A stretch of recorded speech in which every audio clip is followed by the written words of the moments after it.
Hey there my friends, my name is Calvin Augusta and I want to thank you for checking out this video. I want to also thank you for listening and for watching this chapter of the day from the scriptures. Now I pray that this message is going to be a blessing to you, to your family as well, and that you feel encouraged. But also reach out to me on Facebook. I'm going to put my links in the description below so that we can connect and also help and encourage one another. So I pray that today's message is a blessing to you. And I look forward to connecting with you even more, and may God continue to bless you. Bye for now. Esther 5. On the third day, Esther put on her royal robes and stood in the inner court of the king's palace in front of the king's quarters, while the king was sitting on his royal throne inside the throne room opposite the entrance to the palace. And when the king saw Queen Esther standing in the court, she won favor in his sight, and he held out to Esther the golden scepter that was in his hand. Then Esther approached and touched the tip of the scepter, and the king said to her, "What is it, Queen Esther? What is your request? It shall be given you, even to the half of my kingdom." And Esther said, "If it please the king, let the king and Haman come today to a feast that I have prepared for the king." Then the king said, "Bring Haman quickly, so that we may do as Esther has asked." So the king and Haman came to the feast that Esther had prepared.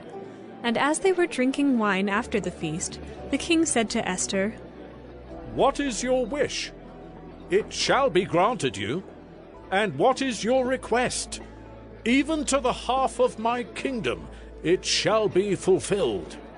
Then Esther answered, "My wish and my request is, if I have found favor in the sight of the king, and if it please the king to grant my wish and fulfill my request, let the king and Haman come to the feast that I will prepare for them, and tomorrow I will do as the king has said." And Haman went out that day joyful and glad of heart. But when Haman saw Mordecai in the king's gate, that he neither rose nor trembled before him, he was filled with wrath against Mordecai. Nevertheless, Haman restrained himself and went home, and he sent and brought his friends and his wife Zeresh. And Haman recounted to them the splendor of his riches, the number of his sons, all the promotions with which the king had honored him, and how he had advanced him above the officials and the servants of the king.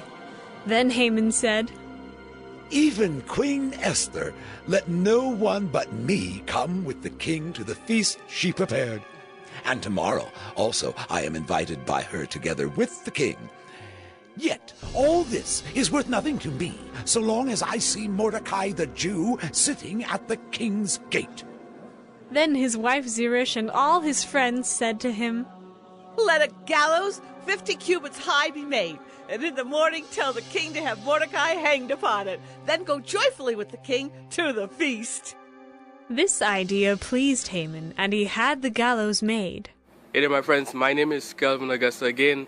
Thank you for checking out this episode of 1 Minute Bible Study. Here the goal is to really share some word of encouragement, share the scriptures, share something from the Bible to inspire us to live godly lives, to get closer to Christ, to connect with God. So again, if you have any questions, issues, quarrels, comments, recommendations, or you just want to reach out, I'm going to put my links to Facebook, my personal profile. I will look forward to connecting with you, to help and encourage one another and to share in any way that we can be a blessing to one another. So again, feel free to connect with me below.